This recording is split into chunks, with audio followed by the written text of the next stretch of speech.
السلام علیکم ورحمۃ اللہ وبرکاتہ. دوستوں امید کرتا ہوں آپ لوگ خیریت سے ہوں گے. پروردگار آپ سب کو اپنے حفظ و امان میں رکھے.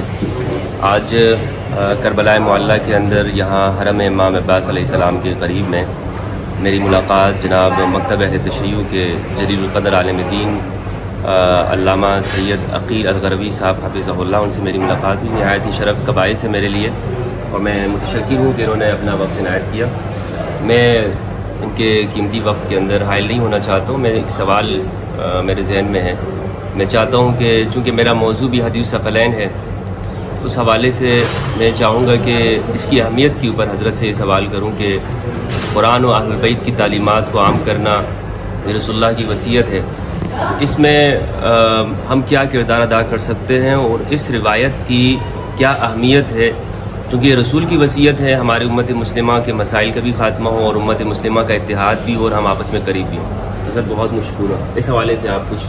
الشکر للہ. بسم اللہ الرحمن الرحیم. حدیث ثقلین تاریخ اسلامی اور سرمایہ حدیث نبوی صلی اللہ علیہ وآلہ وسلم کا ایک عظیم الشان شہپارہ ہے.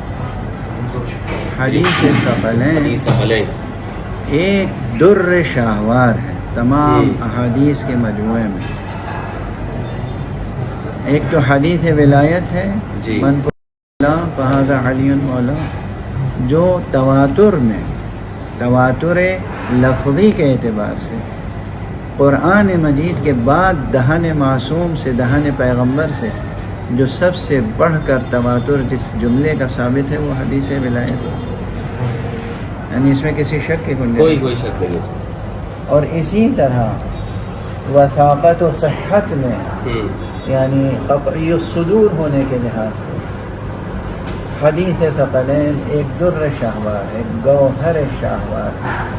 اور اس کی سب سے بڑی اہمیت یہ ہے کہ وصیت پیغمبر، رسول کی وصیت. آپ یہ سوچیں کہ وہ پیغمبر جس نے فرمایا ہے کہ من مات بغیر وصیت مات میتۃ جاہلیہ، جو وصیت کے بغیر مر جائے وہ جاہلیت کی موت مر. کیا وہ رسول جس نے وصیت کرنے کا سلیقہ سکھایا، جس نے وصیت کرنے کا حکم دیا، اور قرآن مجید میں اللہ نے انسانوں کو، مسلمانوں کو وصیت کرنے کا حکم دیا، اور تفصیلی حکم ہے قرآن مجید میں وصیت.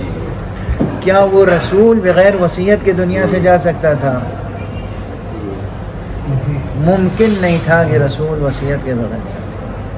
تو اس حدیث ثقلین کی ایک سب سے بڑی اہمیت ہے کہ وصیت مصطفیٰ صلی اللہ علیہ وسلم، یعنی مقام ختم نبوت پر فائز اللہ کے حبیب کی وصیت ہے. تو امتیوں کو اپنے رسول کی وصیت کس قدر اہمیت دینی چاہیے، کتنی اہمیت دینی چاہیے، کس قدر اہم ہونی چاہیے یہ وصیت ہمارے لیے کہ ہم وصیت پہ، جبکہ پیغمبر ہیں، نبی ہیں، رسول ہیں، خاتم النبیین ہیں، امام الائمہ ہیں، امام المرسلین ہیں، رحمت للعالمین ہیں. پیغمبر نے یہ بھی فرمایا کہ انا وعلی ابوا هذه الامہ، ہم اور علی اس امت کے باپ ہیں. تو وہ ہمارے لیے باپ کا درجہ بھی رہا ہے. تو باپ کی وصیت، نبی کی وصیت، خدا کے خاتم النبیین کی وصیت، اس وصیت کی کتنی اہمیت ہونی چاہیے. یہ انسان کو یاد بھی ہونی چاہیے اور اس پر عمل بھی ہونا چاہیے. وصیت یہ ہے جو الفاظ مسلم میں ہیں یہ غالباً وہ انی تارک فیکم الثقلین کتاب اللہ و اہل بیتی. دوسرے مصادر میں عطرتی بھی ہے.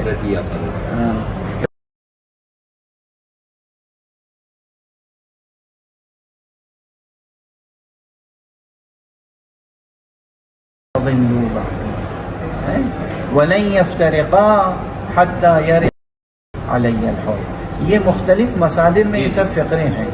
اگر یہ تمام مختلف مصادر کو تتبع کر کے، علمی تتبع کے ساتھ اسناد مصطفیٰ کا متن سامنے رکھیں تو متن یہی ہے کہ میں دو چیزیں چھوڑ کے جا رہا ہوں، قرآن اور اپنی عطرت، اپنے اہل بیت. اور مختلف موارد پر یہ بات، مختلف موارد پر یعنی متعدد، مختلف یعنی متعدد، یعنی مستفیضہ کے درجے تک یہ چیز ہے، بلکہ مافوق استفاضہ. اتنی روایتیں اور حدیثیں ہیں کہ جس میں حضور سے خود پوچھا گیا کہ اہل بیت آپ کے کون ہیں؟ آپ نے فرمایا علی، فاطمہ، حسن، حسین. اللہم صلی علی محمد وعلی علی، فاطمہ، حسن، حسین. تو یہ جو ہیں یہ رسول کی حدیث کے مطابق، وصیت کے مطابق تمام دنیا کے مسلمانوں پہ لازم ہے کہ قرآن اور علی و فاطمہ و حسن و حسین کا دامن اور وصیت مصطفیٰ صلی اللہ علیہ وآلہ وسلم پہ عمل کریں. قرآن متن ہے، نثر میں لکھا ہوا ایک متن، اور جسے سیرت کہتے ہیں نا، سیرت تو کہتے ہی ہیں سانس لیتے ہوئے زندہ کردار.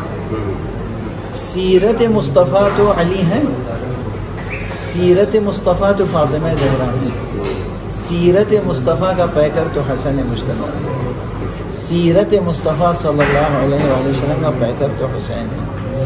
یہ وہ ہیں جو بولتے ہوئے سیرت ہیں. یہ کتاب سیرت مصطفیٰ. تو ہمیں سیرت مصطفیٰ، سنت مصطفیٰ، عطرت مصطفیٰ اور قرآن، اس سے متمسک رہنا ہے. اسی میں خیر دنیا بھی ہے، خیر آخرت، نجاح و فلاح دارین. وآخر دعوانا جزاک اللہ. بہت شکریہ دوستو، بہت جواب علیہ وآلہ وسلم کی جو وصیت ہے اس پر اگر ہم امت مسلمہ